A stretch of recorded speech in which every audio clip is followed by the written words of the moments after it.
Hello, everyone, and welcome back to my podcast. Before we get into the podcast itself, I'd like to make a quick announcement. I'm going to try to keep this brief and short as I can, but if you don't want to hear this stuff and just want to get into the podcast itself, you could just skip to this part right here. I'm putting it up on the screen right now. Yeah. But to those who do actually want to hear the announcement, I know this isn't really the best thing to say because it's only the second episode, but I officially have a new co-host as replacement of my old co-host from the first episode, Tyler. I want to just briefly explain why, who the new co-host is, and just small other things. Um, so, a lot of the reasoning when it comes to Tyler not being a part of the podcast anymore is personal, and I don't want to share that on the internet. Just personal stuff. I don't really want to get into it, but just to give a short, vague thing, so you guys can get the general sense. Tyler realized shortly afterwards making the podcast that, well, the first episode of the podcast, I should say, that he couldn't really do this. He couldn't really handle this mentally. Just the whole concepts of the deadlines and having to do this once a month, mixed with just his personal problems of him. He just figured that he really didn't want to do it. Maybe that's not a right thing to say. More just he couldn't do it. Not he wanted to do it. He just couldn't. Uh, Jesus. But yeah, if I go further, that'll get into more personal stuff, and again, I don't want to share that on the internet. As a replacement, I will be having Mac as my new co-host. She's a good friend of mine, and she really likes to talk about films. So maybe it'll be more of a coherent conversation. Not really, but a little bit more.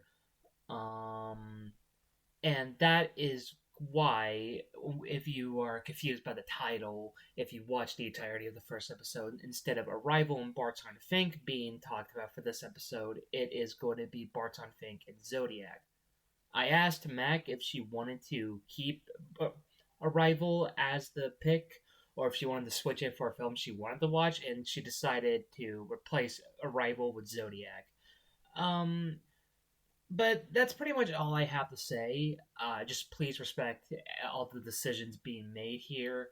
Um, it's already all the decisions have been made, but again, just please try to be respectful for it. And I really hope you guys have a good time listening to this podcast. And let's get into it without any further ado. We'll just edit that part out. Alright. I really should have looked Welcome up the back movies to beforehand. What Movies Do You Like? I guess we'll just go with the more shorter title. Just get rid of type of. Yeah. Welcome back to the second episode of What Movies Do You Like? It's me, The Cup. I'm returning with not Tyler, as I, put a little explanation in the intro. Mac's unaware of that. Speaking of who, hi, Mac. Hello, I'm not Tyler.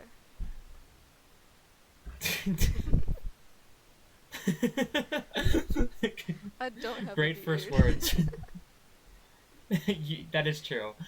That is true. Last time I checked, she is completely clean with her chin. You go up to me and yank on Uh, my fake beard like kids do to Santas at the mall.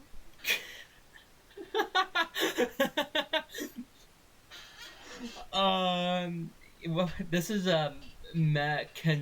Macadoodle 24, My as we birthday. know her on Discord. Yeah, that's your legal birthday. So yeah, I already explained why Tyler is not a part of the podcast anymore, and instead we got this fucking woman, this piece of shit. Okay. You motherfucker! You replaced my true love. And next podcast will actually I'll have a different host. Each podcast is just gonna have a different. It's just you and then Does some other that guy. is actually the most unprofessional like podcast ever to It's coexist. like the Well, not opposite of coexist, the Sleep exist. Deprived podcast, where it started off with like two guys, and the episode was like really short, and then like slowly they made it up to four guys, and that's the podcast. Yeah. I think. I guess you should probably introduce yourself a little bit Oh, more instead of be us just rambling. yeah, I'm Mac. I'm I'm Jason's brother's girlfriend, and I'm also Jason's best friend ever.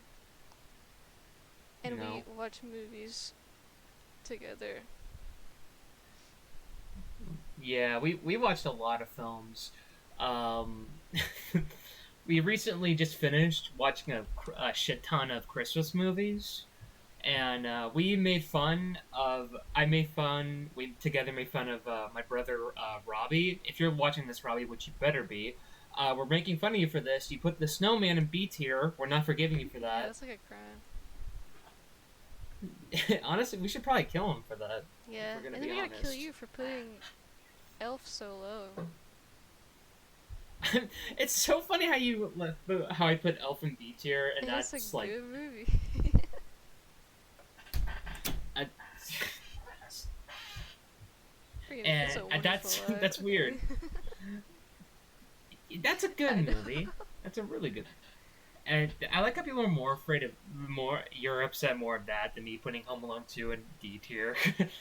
Because, like, I get it, it's not for everybody. Not everybody loves funny, funny people getting hurt because a child is trying to That's kill the movie. But, like, it's Will Ferrell, it's Elf, it's like, it's Christmas. oh you're still talking about Elf. I thought you were talking about Home I saw Alone my Home 2. Alone too, but then I was like, I don't get the Elf part, you know? Because he's Elf. All He's right. Will Ferrell. Yeah, Mac is the biggest Elf fan. That's probably the best No, movie John Favreau's no, my buddy probably Spencer made. is the biggest Elf fan. He was Elf for Halloween, and it's his favorite movie. Yeah, that's wild. How that was his Halloween outfit, a Christmas character. And he works at a Christmas tree farm. So it's like, dang, that's That's crazy. He got his girlfriend to be, man. That oh, she's got a weird name. Elf's girlfriend, uh, wife, but she didn't even like dress up Elf's baby girl. as baby girl. I think, judging from the gift he gave his dad, I think dad might be baby girl.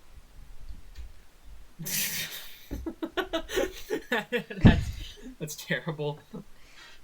Uh, so I guess while we're in this little intro thing, recently the Golden Globes have happened. Actually, at the time of recording this, this other awards have been announced. I think it's like the SAG awards. I could be wrong. SAG Yeah, no, I'm awards. right. Yeah.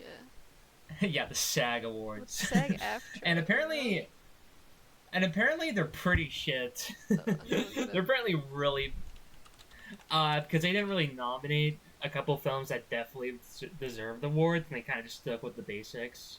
Oh, there's And oh no, not there's for already winners there. 2023. Well, if it's 2023, then that's probably they're talking probably about like the 2022 films. Yeah, the winners. 2001: A Space. The winners ended 2022.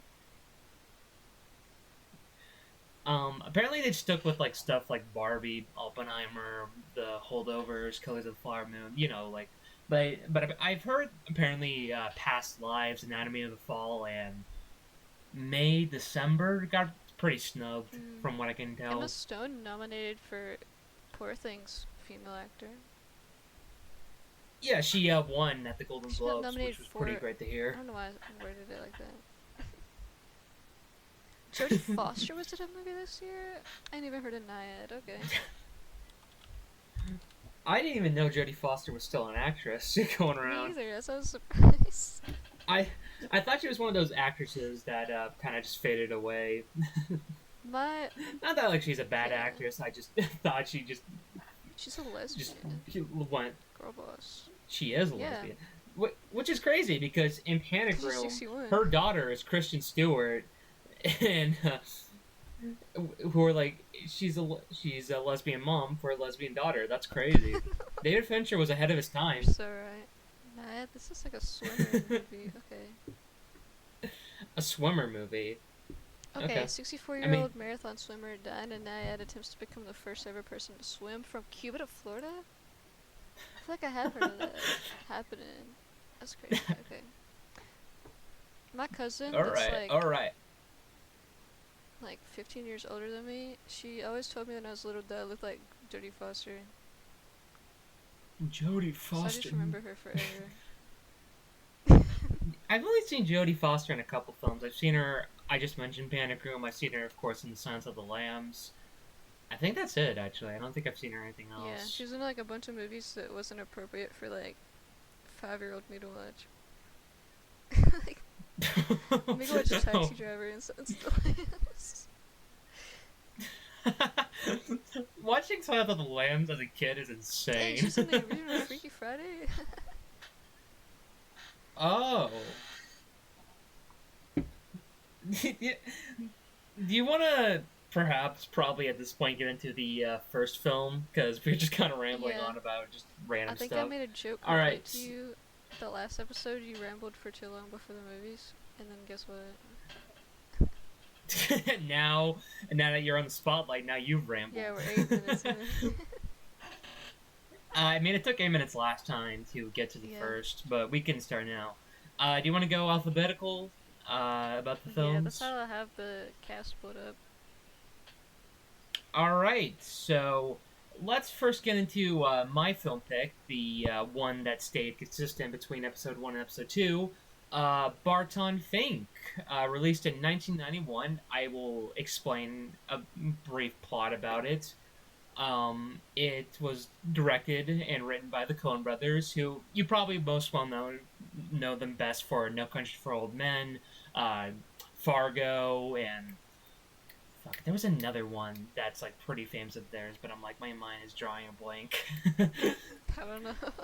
uh, but There's and something. this is about a writer who their name is in the title, Barton Fink, who after a very critically successful stage play, he's asked to write a screenplay, particularly about a wrestling, and he has writer's block. He just has no clue how to start the story, and that sounds simple, but the film goes to fucking insane places, and I thought it was really great. This is definitely one of the Coen brothers' most unknown films, like The Man Who Wasn't There and Miller's Crossing, in terms of like people when they describe like underrated Coen brothers films. And even though I like The Man Who Wasn't There a lot more when it comes to that category, Barton I think is still a really great film that is it takes a bit of time to get into, but once it gets going, it gets going. And yeah, I thought it was great. What do you think, Mac? I thought it was pretty good too. I remember I looked it up whenever you said that was the movie you're picking, and I saw it was a comedy thriller. And then I forgot that when I watched the movie, and I was like, oh yes, it's like a comedy drama or something. And then I was like, oh shoot, okay. We'll first get into a little bit of a spoiler-free Yeah. discussion. Then we'll get into spoilers. Honestly, I guess. oh sorry. Go ahead. Honestly, if you're looking for like a more comedy focused comedy thriller, don't watch Barton Fink because it wasn't really much of like a funny silly one. It was goofy, but I don't think it was like comedy like the normal sense. But I got some stories. I'll tell you. yeah, it was pretty good. That was probably the funniest part.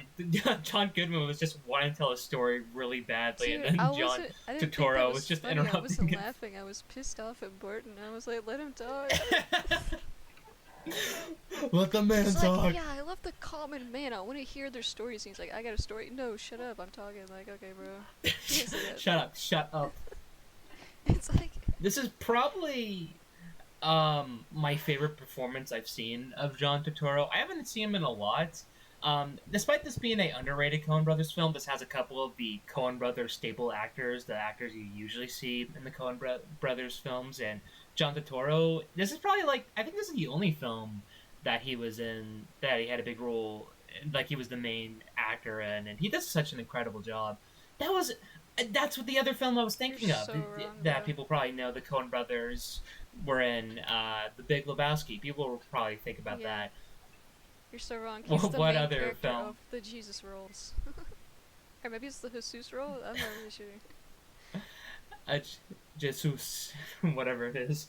Cause his name in But the movie is Jesus, but I just assume the movie is called the Jesus rolls. I don't know.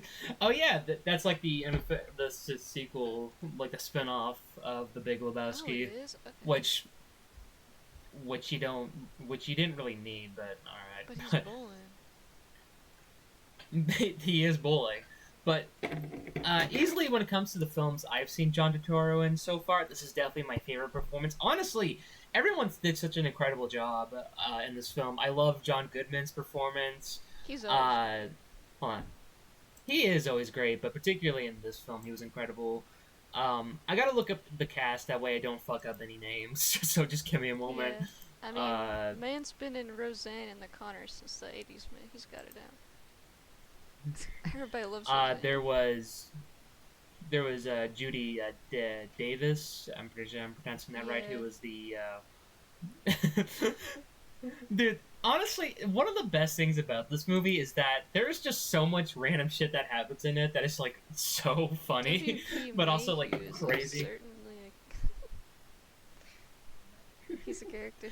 I think the only because this film got a couple Oscar nominations, but the only one that got a performance a nomination was Michael Leaner, who was the guy who was he was the Hollywood guy, Okay, wait. I which changed my he was mind on the incredible in that comedy. film. His scenes were like really funny. He was so funny in that film. I don't know if That I'm about to moment say when it because it's a spoiler, so I guess I'll save it. we'll just save that when we get into spoilers if you will remember it at the time. Oh, I'll But remember. ye- okay, that scene where where the guy who works for him is like telling Barton Fink to like say his ideas or else he's gonna get Okay, we're pissed talking about off, the and he same does get scene. pissed off, but yeah, and he gets pissed off at him by him saying, just suggesting Barton Fink And says then he that like was so he fires funny. him, but then in the next scene with him, he's there. And He still works for him. yeah, he was incredible. I I think I think was that's like one of the only times a comedic performance got nominated for an Oscar, which is crazy that John Goodman got ignored in The Big Lebowski later on because he was incredible in that film. But But the thing I it was gonna is what say it is from that is. scene is after he fires the guy and then he gets down on his knees and he's like shirtless and he like kisses Barton's shoe. He like looks at him so like sensually when he does it. And I'm like, okay. um, what also makes this film great is it's a really great example of writer's block because I have written a couple things. I'm obviously not like an official writer. I don't get paid for the shit, but for the couple of times I've written for a screenplay, um, I've definitely had moments where I'm like, shit, I have no idea what the fuck I got to do for this, and um, there's a lot of like metaphors of how writer's block is used into this. Um, I'm trying to think of specific things, but my mind is a little fuzzy about the whole stuff. When he writes like 3 sentences, like his like little intro, and then he just stares at the page and he doesn't do anything else for like 3 days. I was like, man, that's me when I'm Literally writing me. a school essay, like a college English essay. So just like I do like That is. Oh yeah, I come college up with writing. like Yeah, the that shit oh sucks. shoot like a thesis, and then I like sit there and stare at it for like 30 minutes, and I'm like, okay, I figured it out. There's so many scenes that are in this kind of level of haha, that's pretty goofy. Oh my, that's kind of creepy actually. Like those scenes where the walls are peeling off. Yeah, and they're so wet and like goopy. they they make like really wet noises too. It's Yeah. like Steve Buscemi just went in there and just glued it on, and then like right before Yes, Barton Steve got there. Buscemi is like. He's there and he's young and I don't think I've ever seen him not old before. He was forever And it old. really hit He me did that not. wow, people were I right when actually they do said Pete Davidson looks remember. like him. I remember watching Reservoir Dogs for my film club, and he looked pretty young in that film. It was actually pretty crazy. He says the N word in that film. It's pretty great. Okay, Uh, put that on the record. but yeah, I think that's too late to put on the No, record. on your record, you thought it was great. Oh, my Yeah. record. The cinematography is also really good in that film. Yeah. It's not too show offy, where it's like, dude, look at this creative shots. But there's a lot of times where they use shots. I think it's also have to do with the lighting and framing, but how they set up the shots. Isolation plays a lot to some of these shots, like Barton Fink alone in his room, and all you just hear is just white noise. Yeah, I thought like this, like the framing of the scenes and all the camera work was like perfect. I mean, the film opens with a really good shot with just the whole stage play, Yeah, and we don't even see the stage play. We just see Barton on Finks just and he's like like kind of, mouthing the lines that the people are saying, yeah. and he's like making weird faces. Like when I guess like they didn't do something right, maybe. I don't know. We can't see it, I want. I wonder that scene where he's watching the wrestling films to get an idea how to write for a wrestling movie. I wonder for the directing of that scene. Just I imagine like Cohen just being like, "Okay, you guys are gonna slam on each other's bodies for like 10 takes but straight." cut. Like that was another like scene that was like unintentionally terrifying Yeah. because of the sound direction in particular is really great. Did it get a nomination for sound? I don't think it did, but I can look real quick. All right. Give me a second eye. Give me a second. I thought that Let's the see. sound direction was really good, especially with the opening scene, or like the scene whenever he Okay. visits W.P. Mayhew, and he's like yelling. Drunk as hell. Yeah, talking about the freaking sea or something.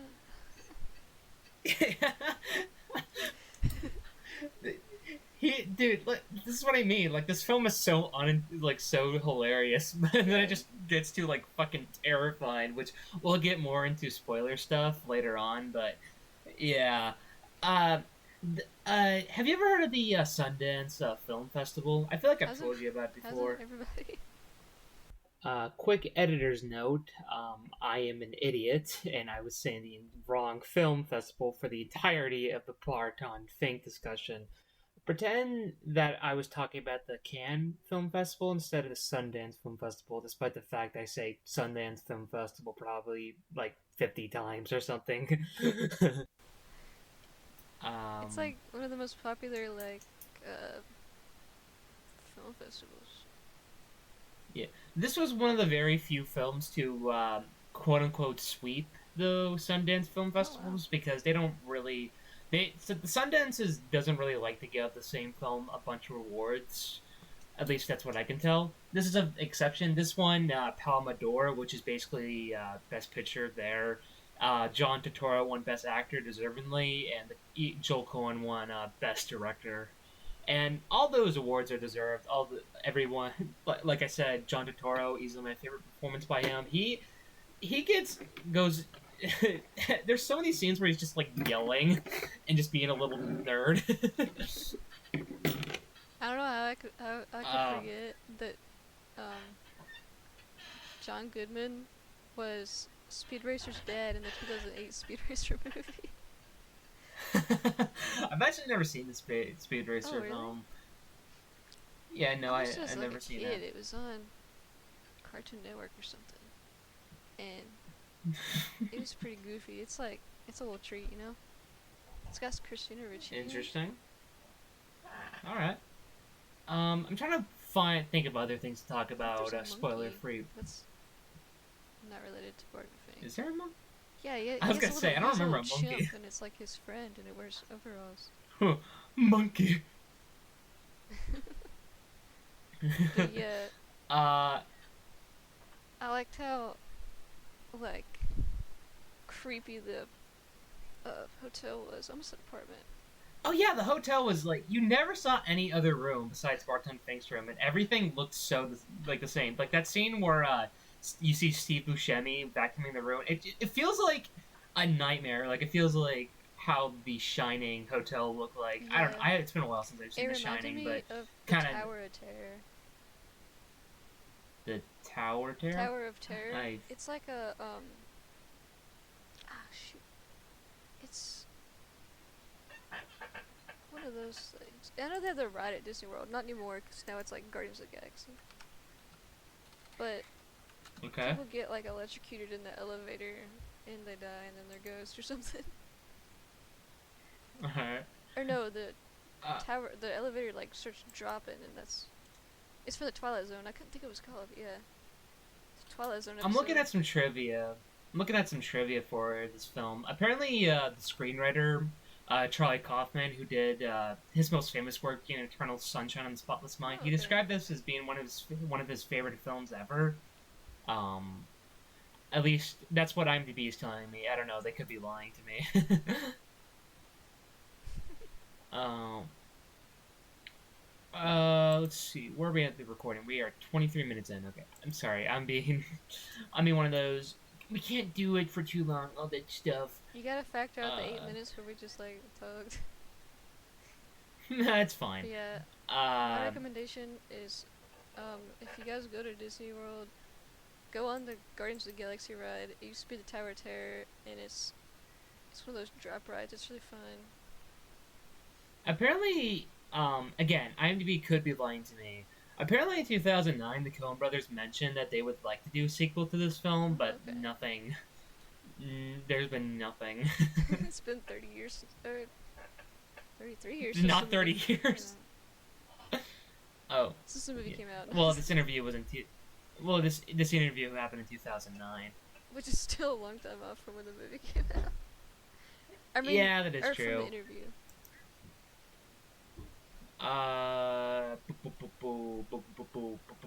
Do you want to get into spoilers? Yeah, I can't think of anything else that's not spoiler free. All right, audio listeners, if you're listening to this, we are now going to get into spoilers of Barton Fink. If you don't want to be spoiled at all for this film, we think this film is pretty great, so you should probably watch it on your own. But regardless of that point, just skip to this timeline on the video right now to avoid spoilers if you do not wish to be spoiled by it. 5, 4, 3, 2, 1. Let's get into spoilers of Barton Fink. Okay. So, like, the scene where he passes out in the bed with, the girl, I already forgot her name. I just closed the cast thing. Oh, Audrey. And then he wakes Yeah. up and, like, slaps the mosquito. And then, boom, she's, like, dead. And, like, her whole, like, torso was, like, apart. I thought that was a dream, and I was like, okay, it's gonna wake up, right? And then I was like, oh, shoot, wait. No, it kept going. It kept going. And those screams he did afterwards. Here we go again with my squeaky chair. Edit. Future self, me, just up my audio so everyone just hears my squeaky chair louder. Just. I can't hear I it, can but hear it. trust me. Never mind. What is your theory about what was in the box that John Goodman gave to John I Turturro? thought it was, like, super obvious that it was her head. Honestly, I think it's obvious that it's her head too. Yeah. I just feel like it's one of those things where it's like, you know, a theory, you know, just like, what is really in the box? He's like, it's not mine in the box. What's in the box is not mine. It's like, okay, it's totally your head, right? Is that that's that ending with the woman at the beach and she's like asking like, is that box yours? And he's like, I don't know. Totally thought that she was gonna be like, oh, we should open it, and then he opens it and it's her head, and then she like screams and runs away or something, but it didn't happen though. I like, okay. I guess we're just in there. That'd be really funny if it happened. Yeah. That fire scene. I was like how- crazy. Yeah, now that I think about it, there are definitely scenes where it's not meant to be taken literal because imagine if John Goodman could just do that. He could just What if you just did that? those two detectives. I love those two detective characters, despite the fact that they were only in two scenes. How they just kept talking like they were perfectly on cue. That must have been very difficult to do. Yeah. Also, I know that Charlie Meadows is like a murderer, and he probably did kill the elevator guy, but he went in the like on fire elevator and then got out, and we never saw the elevator guy. So I hope that he survived. Hope The he was elevator not guy's too working that nice. day. His the one day he had to call off work. Yeah, but he had a doctor's I love how appointment or something. after that whole scene, that Barton Fink and what's John Goodman's name? I'm just Charlie. calling him John Goodman, but he has a name. Charlie. But that's You not just his said real it too. Like, It's something else. Starts with an M. oh right, yeah, Mario. Yeah, which is how he's dressed in the Speed Racer movie. I like how after the final conversation, he just goes back to his room. Yeah, he's just like, okay. He's like, I hate you so much, and that's why I'm killing Fucking everybody. piece I'm of gonna let you shit live." telling me. And then he just goes, Piece of shit complaining about the noise, motherfucker. "You won't let me laugh in my own room that I pay for." It's like, okay. He was laughing really loud, but probably This the is not wall, really a he's playing on spoiler. TV.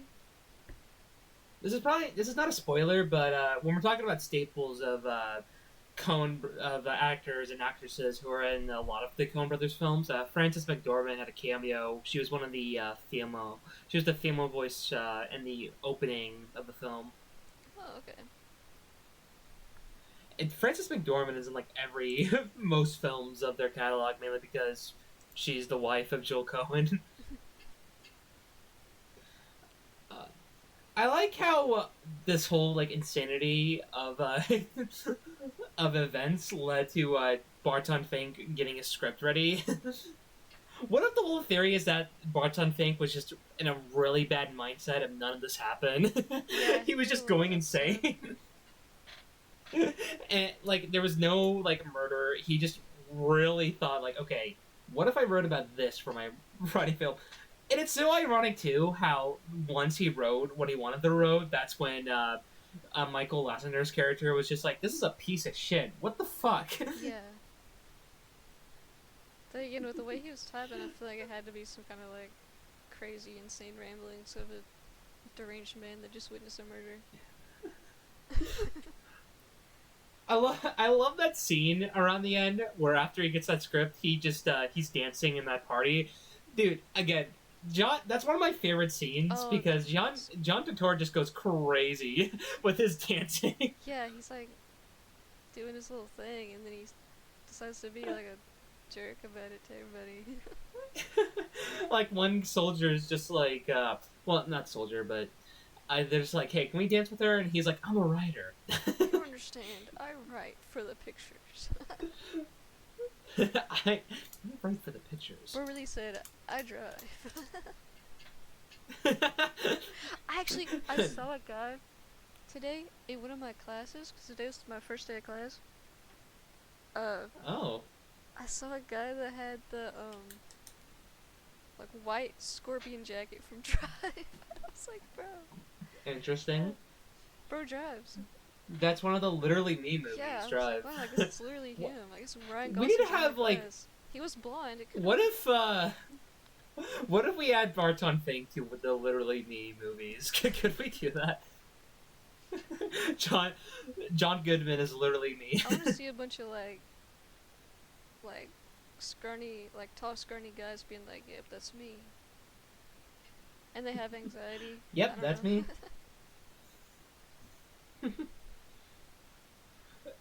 Dude, and they pass out whenever I want to kiss a imagine. woman. My question is, how did the box smell at the end of that film? It probably smelled awful. Yeah, it had to. If it's what we think it is, Maybe it smells like. shrieked about it or something. Okay, I feel like since we're into spoilers, I should probably bring it to like probably my biggest negative with the film. It definitely takes its time to get into like the crazy stuff because By the time it gets into the scene where we discover that Andre is dead, we have like 40 minutes left of the film, and it's just like, okay. Yeah. Like the first hour of it is mainly just Barton Fink just trying to going around and be like, how the fuck do I write this shit? It was like if you took Which American Psycho, you know how it builds up and then all of a sudden at the end all the crazy stuff happens? It's like if you took American Psycho and then took out all the murders before that big part where he's killing people and like murder around everywhere, and then just like took out all the murders and made it seem like he was just like a weird awkward guy. And nothing but happens yeah, until it goes from like, oh, this is like a nice cute story about like, struggling to be a writer to being like, what the fuck, what the fuck, what the okay, fuck. so Audrey's in this weird abusive relationship with this guy that's like 30 years older than her. But like, she's totally gonna get and out then of she it dies. and be with Barton. And it's gonna be a cute little thing. And then I was like, oh, okay. Nope. I guess she got out of it, but but not the way you'd expect it to be. Yeah. Also, I really want to know how that murder happened. I want to imagine just John Goodman just sneaking around the house, their room. Yeah. Which maybe she got like out. I don't know. Yeah. How that occurred, but like. Again, really I feel like parts of this are just like Barton Fink just losing his mind. Yeah. While doing this. So maybe that's like not supposed to be taken literal. I mean, it is a thing that happens, but in terms of just like, you know how it is. Maybe. Well, I think early in the film, like very early on, Barton Fink calls and be like, "Hey, the guy next to me is making a lot of noise, so." Who knows? Maybe she also did that. Yeah, I have one. And John Goodman just took it personally. Yeah. One complaint is that actually I had to turn subtitles on when I get to that part because John Goodman talking through the wall was just like too quiet compared to like the rest of the movie.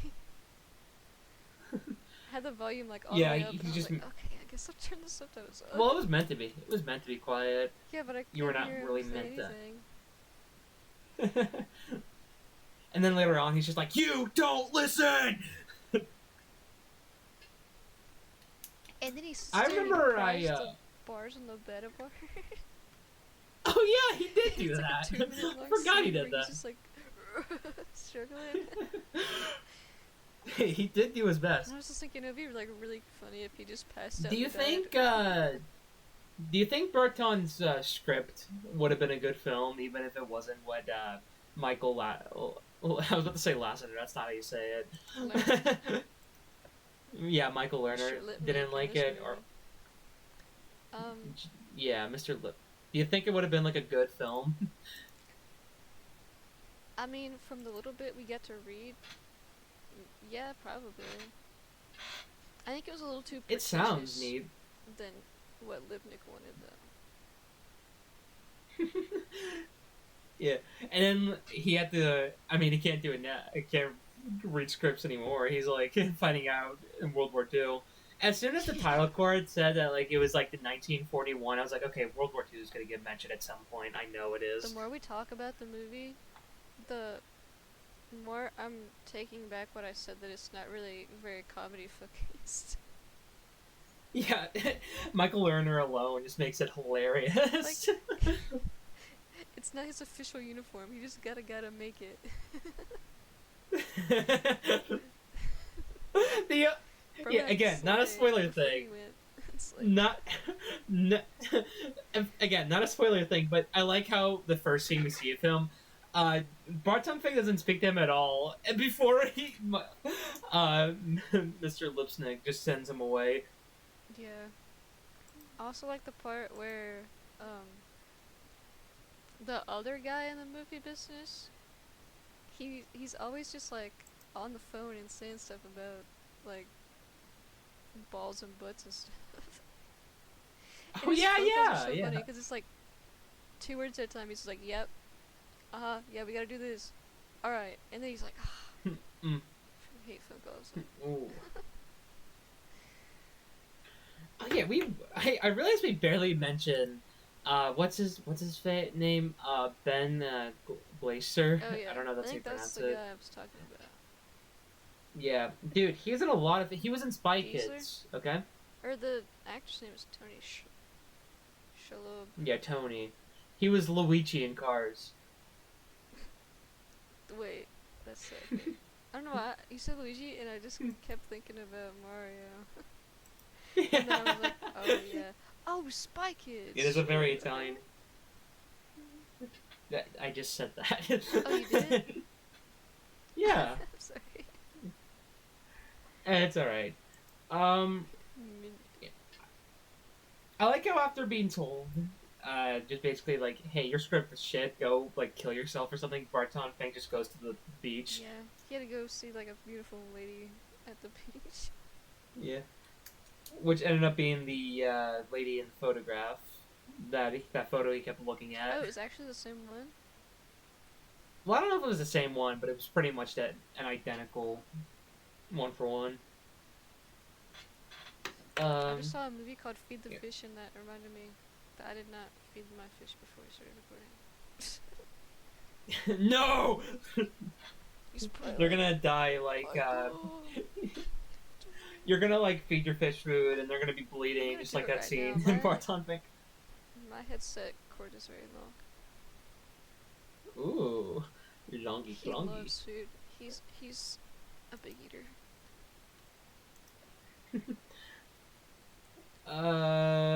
Bungus. I'm trying to think of other things to talk about for Barton Fink. I feel like there's something You're else. gonna say bungus again. I'm trying to think of something to talk about for Bungus. I want to talk about Bungus. Where's my bungus? Yeah, what is there? What's there? I thought that Steve I feel Buscemi like would there's. be in the movie for longer. It's like that. I honestly 'Cause too. he had Like he a was in weird two vibe, and scenes. his name was like Chet, and I was like, okay. Yeah, Let's see what he Chet was like in does. two scenes. He was like briefly. He like wrote a card to Barton Fink about the walls, Yeah. and that's it. He's like, yeah, got you some. Oh yeah, yeah. Oh yeah. After like, as the hotel is going on fire, and John Goodman is just like, it's so damn hot in here. Yeah. I also thought it was interesting that whenever the detectives are over, on like the final bit of the movie, and Yeah. they're like complaining about how hot it is, and then Barton's like, you know, it's getting hot again. That means Charlie's back. And I was just like, huh? When was Yeah. that established? I guess like they mentioned briefly that he always thinks the place is hot. Oh. This Seemed like it movie is was, actually though. a good PSA of why you should just ignore your neighbors. Yeah.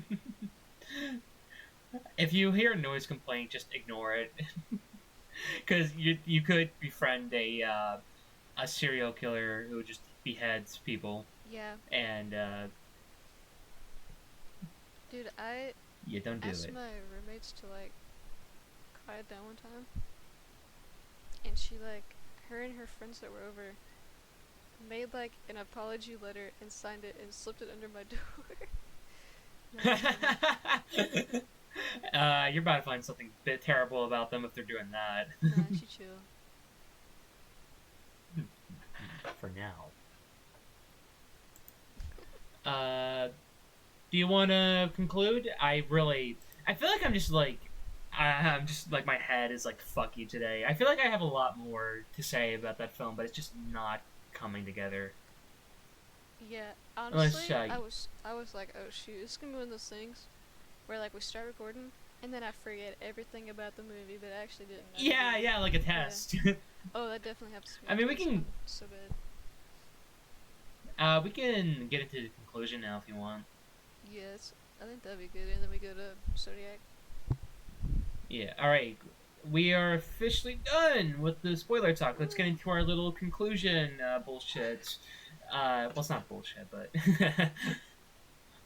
overall, like I said in the beginning, I think this is a very great and underrated Coen Brothers film. I say like do a double feature of this and The Man Who Wasn't There if you want to watch underrated Coen Brothers films, because again, it's not like the Coen Brothers are like a niche like directors. Everyone's definitely like heard or watched one Coen Brother film, except for probably Robbie. Yeah. but but yeah. After watching this, I'm like thinking like, man, I really just need to watch the other stuff of Coen Brothers. I still have never seen No Country for Old Men. Me I really either. need to get into that. Ooh, I watched the Wendigo video about it though. It's close enough. It was a interesting. long Yeah, video. but I mentioned this in the spoilers, but in case you skip spoilers, my main complaint is just that it takes a bit too long to get into it. It's a bit too slow for my liking. Not that like the film had terrible pacing. It's just it set itself up a lot. But besides that, great, terrific performances, really great direction, great cinematography, really funny but dark at the same time. It's a really great and enjoyable film. You got anything else to say, Mac? I agree with what you said, and I would say if you want a movie that's just like, for the most part, one of those like really goofy ones where you don't know what's gonna happen next, this is definitely the way to go because you really don't know what's gonna happen next. Yeah. Overall, I would give it a 8 out of 10. Probably close. It's a really high 8 out of 10 though. It's probably closer to a 9. I'd probably give it like a 7.5 or an 8. Ooh. Ooh, 7. It was so funny because I always think of myself as like the more negative person in the friend group when it comes to movies, and I remember last episode whenever we talked about Prisoners and Oldboy, Tyler gave much lower rating scores compared to mine. I was like, man, I Just was wait like, till we get to the holy next shit, movie I'm though. all right. Well, all right. I guess in My that, score would not be lower um, than yours probably. yeah, probably. I guess in that transition, why don't you take it away, Mac, into the next film? Okay, so my pick was Zodiac, which is, it's not the most like accurate depiction of like um Mac knows a lot the about serial Zodiac killers, killer guys. like So, well, okay. So it's based off of the book by Robert Graysmith, aka he's also the main character. Jake Gyllenhaal plays him. Which is pretty much his perspective of him being like autistically obsessed with the Zodiac killer and the ruining perfect role his for like Jake family Gyllenhaal. life and like his Yeah, career. I actually read some trivia that apparently after the film that the real life Robert what's his last name Graysmith. again? Sorry, Robert. After he was done watching it, he was like, "Now I understand why my wife left me." Oh yeah. Well, that part was probably added in by the director, but the director was actually really, really interested in the Zodiac killer, so it's probably more accurate than his book was. But he did want to be book accurate as well. But All yeah, right. basically, this movie centers around Robert, played by Jake Gyllenhaal, who is a cartoonist for the San Diego Times. Is it the San Diego Times? Pretty sure. I'm pretty sure it is. And this is set in like 68 to like early 70s. It's like the time period. And The time period is yeah, all over the it place. starts after the first or after the second killing because that's when he started the letters. So it's a little confusing sometimes with like some of the dialogue, but not really. Um, and he pretty much just becomes obsessed with the like Zodiac killer and deciphering the codes and like figuring out what like who the guy is. And Yeah. yeah. Everybody's like, you are crazy, bro. Damn, this bitch crazy as hell. He starts off the first bit you get of him in the movie is him with his kid, and then he mentions that he's divorced, and you're like, I wonder what's to come. Ooh. I wonder. I wonder I what's wonder what's up code. with this guy. You should probably get into what you overall thought of the well, not overall, but what did you think of the I film? think it's great. It has Mark Ruffalo in it as a cop. It's got Robert Downey Jr. It's like, wow. It's got Chloe Savini in it, and she's great. I love her in American Psycho. Yeah. And Who was she again? I sorry, my mind is fluffy tonight. she's his like his new wife. They go on the date together at the restaurant. I guess it's like a blind date or something. Oh, Yeah. okay. Yeah, I think I know who that is. Yeah. And in American Psycho, she's the secretary that he doesn't kill. Oh, yeah, yeah, yeah, yeah. Okay. Oh, yeah. Now you're saying that. Yeah, she's like one of Okay. the All best right. characters in the movie, honestly. For American Psycho, not really for this one because she's not really in it much, but We'll get into that yeah. later. This was definitely a very great watch. I haven't seen a lot from the director David Fincher. I've only seen this in Panic Room. Yes, I know people are gonna be like, "Dude, you gotta watch Fight Club, Seven, Gone Girl." And I'm like, "Yes, I will at some point, just not right now." Okay, what was your opinion of the movie? To like start off. I thought it was pretty great. I definitely, I it was interesting because a lot of people put this as Fincher's most underrated film compared to his other I stuff, feel like it might be which one of his I most guess popular. I feel like it's probably one of those like Ratatouille situations where at the time it was underrated before Yeah, everyone started calling it underrated. that's probably the But which case. conveniently those two films released at the same year, so. But yeah, I thought it was pretty great. It's definitely interesting how it's more of a character study of people's obsession with the Zodiac killer rather than being like this is what the Zodiac killer is and blah blah blah and all that shit. Actually, whenever oh And sorry, I was about to say something kind of off go topic. ahead. It's still about the movie, but or about the Zodiac, but Okay. you go. Go ahead, my friending. No. Okay, so like after I watched the movie, I was like looking up Robert Graysmith. No wait, I was looking up. I don't remember. I was looking up either Robert Graysmith or I the thought you were gonna whole say Robert Downey Jr. Arthur Lee Allen thing, but I found this crazy Reddit post. It was like That's a great 15 or sign. so reasons that Robert Graysmith is the Zodiac killer, and then like multiple people Hmm. went through and debunked every single reason. But some of those reasons were like Robert Graysmith is cold and calculated enough to be a serial killer, and it's like where okay, It's where's just the autism, evidence that buddy. this is like an actual thing that's happened? Do you just think he's evil? That'd be so insane. How if Zodiac was just him chasing himself. He may insert himself into like a It's serial just killer it's thing, it just, but like it's just like it's a unofficial sequel to Catch Me If You Can.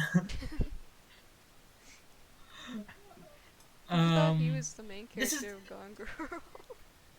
this is a very dialogue heavy film. I should probably say since if we're talking about spoiler free stuff for Yeah. now. Jake Uh, Gyllenhaal just loves just to stuff. let you, that is true. But just to warn anyone who is interested in watching this film, which I imagine there's a lot of people who haven't seen it, this is not a typical serial killer film. Don't go in expecting Yeah. what you usually expect with that stuff.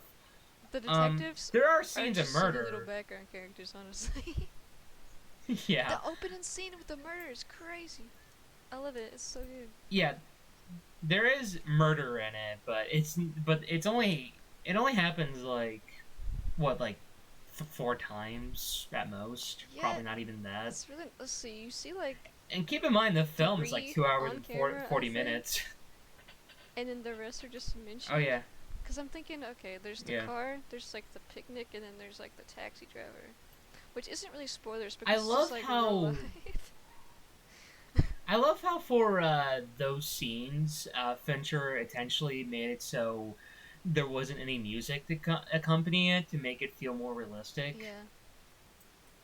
Like I like for the second attack and the one we see on screen in particular, all you just hear is like the nice, beautiful sounds of nature as those those couples were getting tied up. Yeah. She's like, okay, tie him up. She's like, okay. And I was just thinking, wow, this dude's gotta be so embarrassed right now. His girlfriend's gonna tie him up. Dude, he probably liked it. Well, I Probably don't do. think actually. um, this film was very well shot. Again, like Barton Fink, it's not really show offy. Like, look how cool the cinematography is. It's more like everything looks nice and clean. Yeah. Like, there's not like a shot that I'm like, okay, what the fuck were you aiming for that, Fincher? Yeah. Well, David Fincher is like actually really. I almost said a big fan, but that's not the right word. He was really interested in like the actual Zodiac killer case. uh, So I feel like it was very he interesting knew how to do it. watching this being my second David Fincher film after Panic Room, because Panic Room is one of those films that is very like the plot is basically what the movie is. Like you just read the plot and it's like that's basically the whole movie. Meanwhile, this goes all over the place with plot, not in a bad way, but you can't just describe it as you can describe it as oh these people are just trying to find the Zodiac killer, but the plot goes from like okay, so the Zodiac killer is popular, and then he's not, and then he is, and then he's not, and then he is, and then yeah. Yeah. Like it's definitely not a film where you can just be like, oh, it's just this. Okay, so Jake Gyllenhaal is this guy, and that's it. This is probably my favorite performance of Robert Downey Jr. Keep in mind, I haven't seen him in Oppenheimer, Oh yeah, I forgot you've seen which that. Which we're watching in like an hour. yeah, by the time we're recording this, which is 2 weeks prior, because this will probably get uploaded in 2 weeks All right. after we're done with this. At least if it depends on how long it takes me. I don't know. It could take me 10 years. You release this and you're like, it's my magnum opus. But I watched. this is my I watched moment. Barton Fink 10 years ago. It's been 87 years. But going back to it, this is definitely honestly Robert Downey Jr. was my favorite character in that film. I really love his performance. It's cool to see Robert Downey Jr. before he just became like the Marvel actor. Yeah. Even though the real life Paul Avery never even spoke to Robert until after he had quit his job, and then even then he was just like, "Yeah, I don't really care about your book. I don't think it's factual." I think that having Paul I Avery is like actually, this guy that Robert just like talks to all the time and like pesters was like a really good thing for the movie.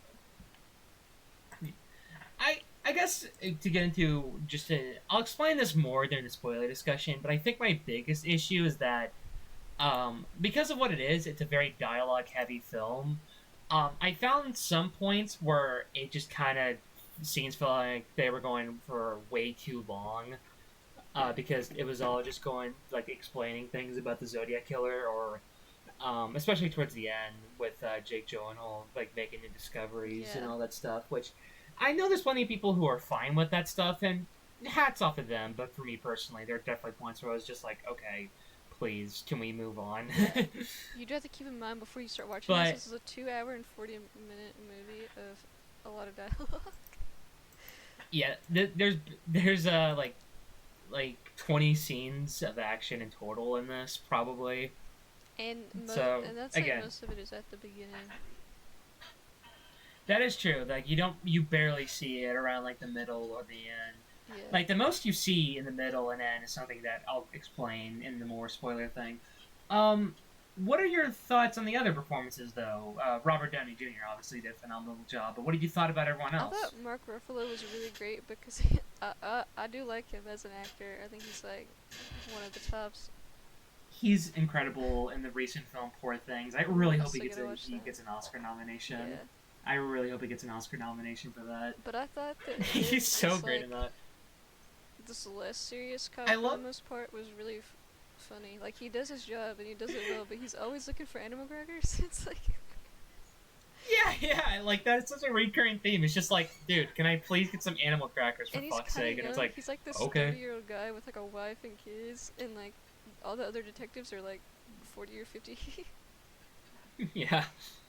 I really like how much the film progresses into perspective. Like, it first goes into just Robert Downey Jr. and Jake Gyllenhaal's bond, and then it focuses a lot more on the detectives. And then like the last like hour of the film is just mostly nothing but Jake Gyllenhaal.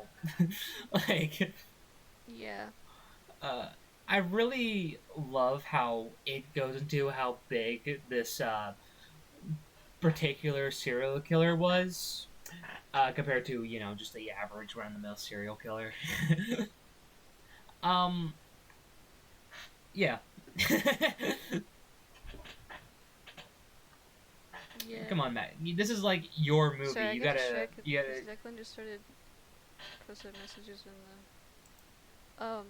Oh, and the. I also liked. I'm like looking at like looking on the cast to like try to find their names, but honestly, I don't know. The like head guys at the newspaper. I thought they were like. I thought those were like really good performances. The head guys in the news. Yeah, like Yeah.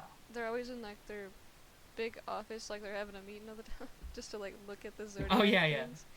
Brian Cox is also in this, Yeah, and he's great. and then like Robert goes in there, and then they're like, okay, we're not even Do you like, know looking that? at this guy like he's Despite the here. fact that he's been in so many movies, Brian Cox has never been nominated for an Oscar ever, Oh wow. which I find interesting. Yeah, he's never been nominated. Which, if you were gonna give him a nomination, I'd say probably adaptation. He was great in that film, despite the fact he was only in like 3 scenes, but still. But yeah, Zodiac is just one of those films Holy where, sausage. despite the fact it's not what I was expecting, I still really enjoyed it for the most part. I really did enjoy it, Oh, he was. and there's particular things I really loved, but I want to save that when we get into spoilers. Which, do you have anything else you want to say spoiler free before we get into the spoilers? No, I don't think so. Right, mighties, we're gonna get into the spoilers now.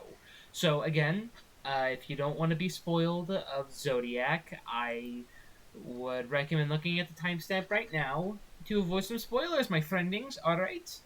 Again, great film. You should not. This podcast should not be where you get spoiled. It. But anyhow, let's get into spoilers. 5, 4, 3, 2, 1, go. Okay, so like first of One all, thing I. oh sorry. Oh, go ahead. Go I ahead. was gonna say first of all, like the opening scene was like perfect. I think the like pacing was good. Um, the way I that wondered who they thought that was. I was okay. So later on in the movie, I know it's like over 2 hours into the movie somewhere.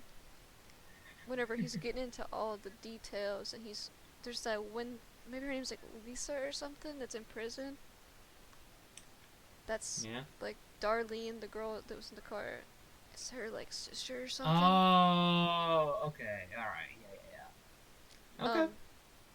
She mentions that Darlene had like a whole bunch of like boyfriends and guys. She had like a whole bunch of friends, and she was like seeing these guys a lot, which is why she was with that guy in the car. Oh.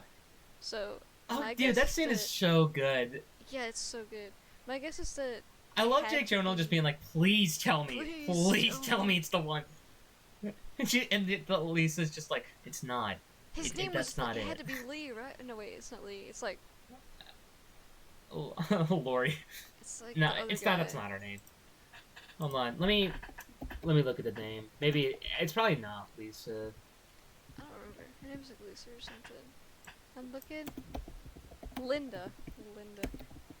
That's it. I whatever. Linda, Lisa. One thing I really loved in particular is there have been films that I've criticized for having moments where I feel like the relationship is not explored that much. I recently, for the beginning of 2024, I watched the film Seven Samurai, and despite that film being 3 hours long, there was kind of a hidden, forbidden relationship that I thought was not that explored that well. In particular, at least in my opinion, that's kind of what draw that film a bit back for me from being a perfect 10 out of 10. But I loved how in particular how underdeveloped it was in Zodiac because it really adds on to Jake Gyllenhaal's character of how his obsession drew away people that he loved. Yeah. Like, it's clear that they do It's live each probably one of other, the or only else she probably would have times. left him by now. But Yeah, it's like, she's like really it's pushed one it of on. very few films that have been able to accomplish that, where it feels like it's not being like poorly written and more just being like that's the point that they're not really that developed though. Yeah. Like they have their first date and then the next scene they're already They're like married married and they with have, two like, an extra kids. kid. Yeah. Well, They have like extra two kids. it is mentioned that the older kid has a brother, and then he does say that he has two kids Oh, before he marries I, this one. But you oh, never I see thought the that second kid was. until they're married, and then there's three kids, and you're like, okay. Hmm, Because at the hmm. beginning, whenever he gets in the car to take the kid to school, and I he's do like, remember that scene. "Oh, you hate having a I brother." honestly thought that was. I honestly just thought that was just like another kid. Like they were just like, let's go for two, baby. Yeah, because like you hear uh, that little discussion in the car, and you're thinking, "Oh, okay, maybe they've been divorced for a little bit, and that's his ex-wife's like his ex-wife just like had a kid or something recently." But then yeah. later, he mentions he has two sons, and you're like, "Wait a minute." That was his like uh, full brother.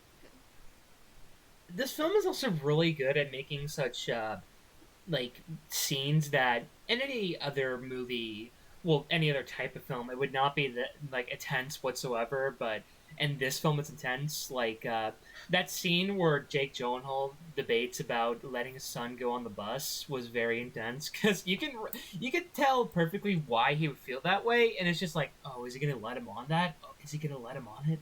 Yeah, It's such like a small scene, but it works so perfectly for being like what like a minute and long. it's something that was probably happened all over like San Diego. With families like all over the place. Probably, yeah. Cause it was like a That curfew basement in scene at the place. end. Oh yeah, the basement scene was like crazy. Cause it's like he's paranoid. This guy is a murderer. Yeah, yeah. Great. I'd say that's my favorite scene when it comes to Jake Gyllenhaal's performance in that film. Just his expressions alone just say enough. You don't need like, man, this give me the creeps. Yeah. uh,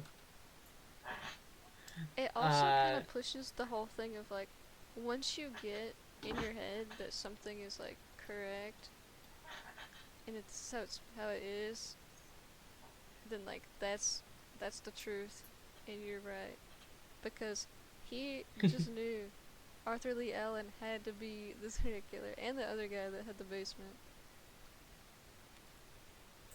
yeah. I yeah, like I said in the beginning of the Zodiac discussion, this is the perfect role for Jake Gyllenhaal because he's just so fucking autistic. Like he's so autistic. Yeah. The whole movie I was just Uh, like, man, this guy's gotta go get tetanus. there's a deleted scene of him getting tested for if he has autism or not.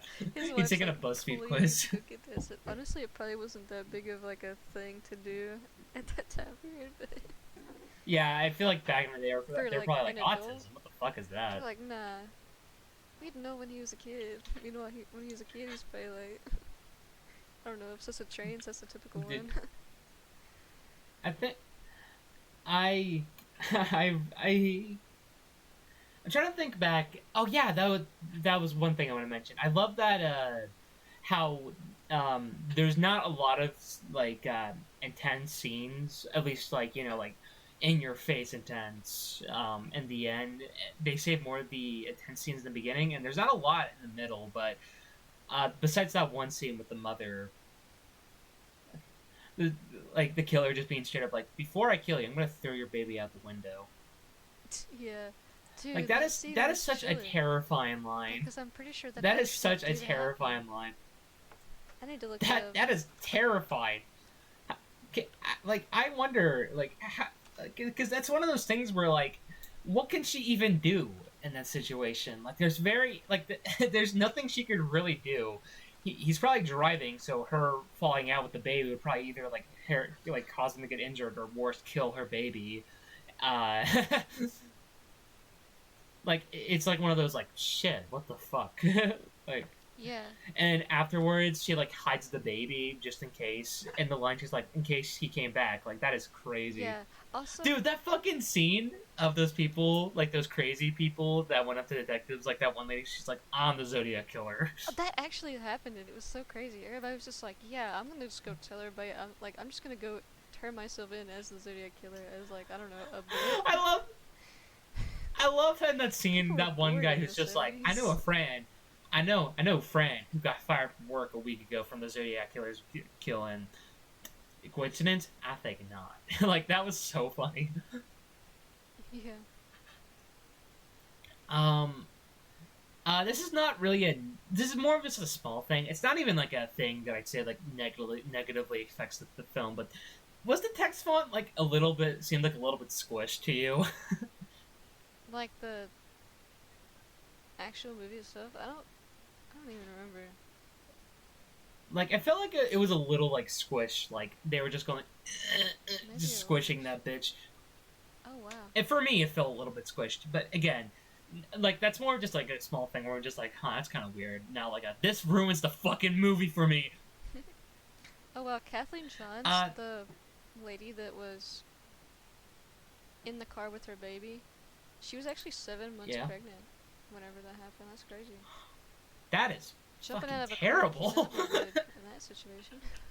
But you gotta do what you gotta do. yeah. Yeah, there's Anyway, like not that much you can really do in that because at situation. first you're like, okay, maybe she's just being paranoid because of course she would be. And then the car's driving Yeah. fine. You're like, okay, everything's fine. But then it actually does, like the wheel actually does come off, and you're like, oh shoot. And then he says the whole thing yeah. about, oh, I didn't know you had a baby. And then she's like, yeah, is that okay? And then oh, he's just like, the more the merrier. And you're like, oh shoot, he's gonna try to which kill that the would have been baby. three if he's if that would have been three if he succeeded. Now I'm thinking Yeah, about it. Holy shit! like that is crazy. it's like, and then he drives past the I gas station. guess I guess I could explain a bit more when it comes to my issue with the film. I think around the ending, especially during that diner scene, like there it got to more of just like explaining just things about the Zodiac killer, and I don't know if it's more of just like a they're showing and not telling, more just like I can't really handle scenes of just them people just explaining things like for an extended period of time Yeah. because my brain just turns to mush. Like it's just like it's just an overload for me. I recently, before this podcast, I watched a film called On the Silver Globe.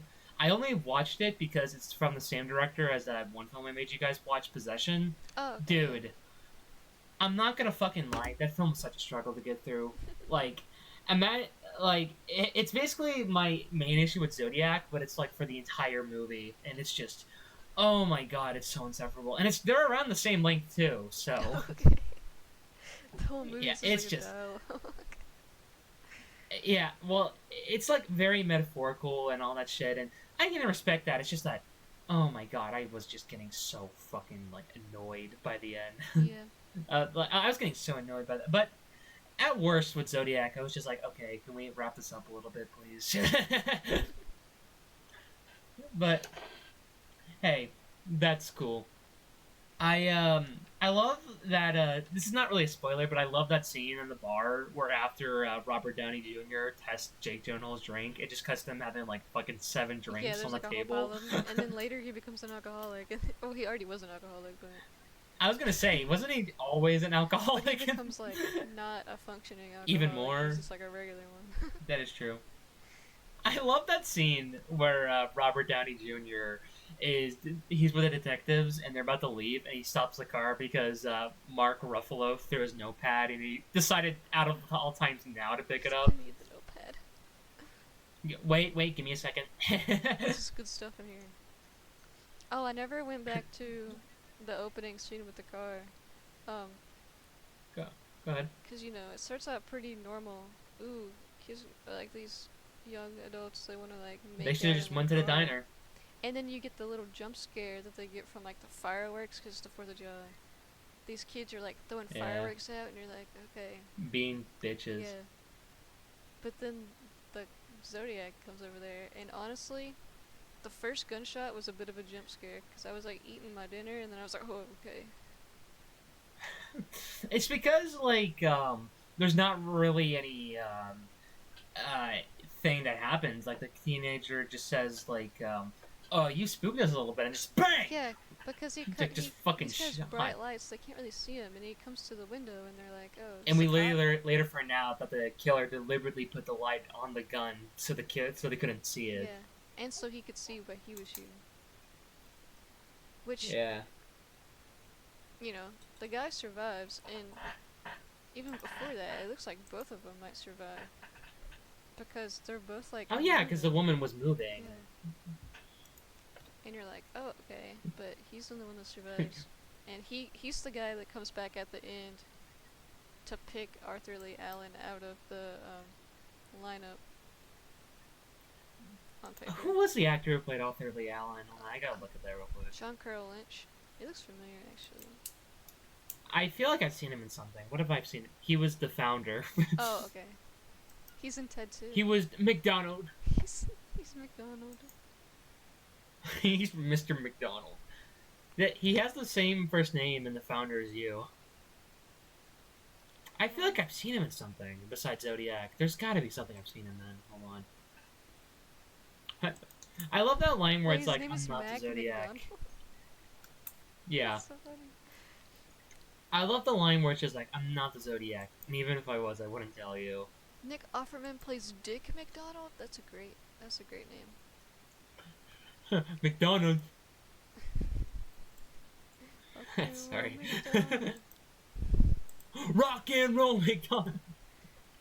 I'm trying to think of anything Oh, else. using Jack. Do you have? I could just keep talking. Like the next murder scene, where it's like a nice bright sunny day, and they're at the park. You're like, you wouldn't expect anything bad to happen there. But why not commit a murder in broad daylight? Why not? Just fuck it, man. And it's Let's very go tense, crazy. and then boom, look, it's in the paper. Yeah. Ooh, Ooh, we gotta do it. Nah, you know I had to do it to him. Yeah, I would say, Uh, the taxi murder. You're like, okay, that one's out of place. Why did he? it's do the most that? blunt. It's the most blunt murder. Like, there's not a setup at all. Just And then bang! the babysitter calls in to 911, and she has like the Valley Girl accent. And you're like, okay, all right, girl. Ooh. She's like, it looks like they're fighting out there. And she got like the most stereotypical like, Valley Girl accent. It kind of took me out of Yeah. it for a minute. I was like, okay, they are in California. Do you think we should get into the conclusion? Probably. I'm trying to think if anything else comes to mind. Besides how good the dynamic with Robert and Paul was. Yeah, it was good. All I gotta say is Robert is a freaking weirdo. He went He is. he went to Mark Ruffalo Detective House. I got some new news. He was like knocking on their window, like, bro. But He will that was a arrest really you. funny scene. Yeah, I don't really have much else to say about that. Yeah, we've been going for an hour and 15. That's probably good. Okay, so let's get into the conclusion. All right, so you should probably say your overall thoughts, Matt, because it's your film pick. Yeah, I think it's great. I like Jake Gyllenhaal's type of characters. He's really good in The Nightcrawler. And I'm a big true crime fan. So, this is just like a good movie for me. I'm kind of used to true crime documentaries usually being a little long. So that didn't bother me much, but I thought it was really good even if it's not the most, like, crime accurate. Like show off, yeah. Yeah, I think it's pretty great. Definitely shows a lot more the talents of David Fincher. Yeah. Not that I thought that watching Panic Room made me think like he was untalented, but this shows a lot more of how interesting he can make a film compared to Panic Room. Was just like, okay, he can make a really good like one location room, but that's kind of it. It's like, okay, what if it's the But whole city and a couple other counties? yeah, I would give this film also an 8 out of 10. Although I'm more confident in being an 8 compared to Barton Fink, where it's more closer to a 9. Yeah. I was about to say that I liked that they actually showed and like read from the Zodiac letters, but most true crime documentaries with like, or not documentaries, movies, dramas about them usually do read from like the real stuff if there's stuff to read. So yeah. Yeah. Um, but they did it a Well, lot, which is like okay. I think I'd give it what like a would you? 9 out of 10. 9 out of 10, Yeah. baby. Well, you were right. You were right. You did give it a higher score than me. Yeah. Did you give this one an 8 again? Yeah, I give it an 8. Did you give it an 8 out of 10 again? I just can't remember what you said. And you gave the other one an 8, so I was like, Yeah, I gave it an 8. you gave a movie last Pretty good. podcast an Just 8. I think. no, I didn't give any Oh, never film on mind. the last episode an 8. I gave Prisoners a 9 and Old Boy a 10. Oh, yeah. Yeah. All right. So we have officially talked about both films. Let's get into the conclusion. Um, so overall, how was the first time being on the podcast, Mac? It was pretty cool. Um, we're pretty used to talking to each other, so it wasn't like that weird. Well, yeah. Imagine I just met you. Just Hey, wanna like, be on hey, you my want to be on my podcast? podcast? It's the same time. uh, yeah. Like I said in the beginning, Mac is going to be the new co-host, so she's going to be able to stay. Hopefully, who knows?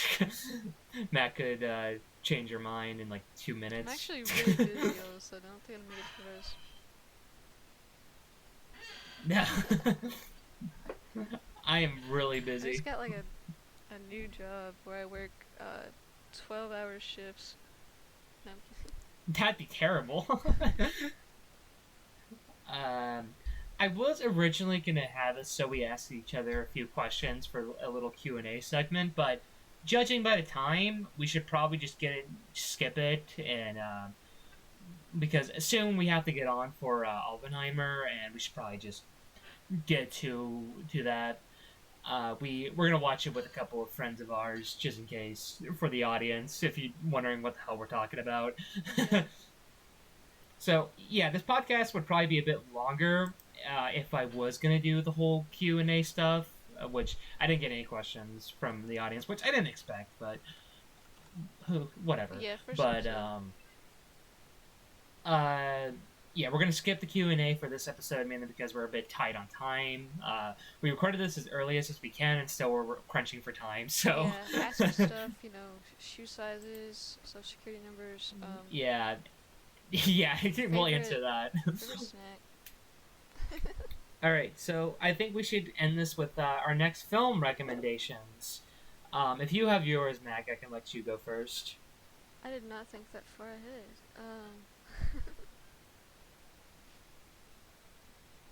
Let's see. Uh, Let me look at my list. I I could, made a list. I could say mine while you're at it. Oh, I had wrote down her, and that's the only thing I wrote down. So my pick is her. All right, Mac's pick is gonna be Her, a 2013 film directed by Spike Jonze, Yeah. who is one of the writers for Jackass. Oh, okay. I didn't know Or, that. That's funny. yeah, he's yeah, nice. I've been meaning to see Her. That's pretty up there on my films I want to see. That I'm excited for that. Okay, so I've already seen it. let me It's give a pretty little good. bit context. Let me give a little bit of context before I say my pick. So I decided shortly after recording the first episode, I was gonna pick a bad movie for the third episode, mainly because just to throw a little bit of variety in there, because we've been mainly talking for these first two episodes. It's been mostly me, Tyler, and you talking about movies we've liked. At worst, we mentioned like we've given a film as like an 8 out of 10. Well, at least for us. But anyhow, I was thinking like, what's a bad movie I can think? And I'm not talking like so bad it's good because that's too easy. That's too easy. You can't Yeah, we just do can't just that. like Like, pick the let's try room and like call the it a day. yeah. So I was thinking about it. Originally, Robbie was gonna give me a pick, and he picked the film Fan Four Stick. That's how you pronounce it. The 2015 Fan Four Stick, but Oh yeah. that's like bottom of the barrel. I don't want to do that. So I'm gonna say this right now, Mac. I apologize in advance, and just I'm gonna let you know I'm gonna be suffering with you with this because I also have never seen this film. I am putting the film Elvis Dang, 2022. can I change my pick Uh, to Priscilla?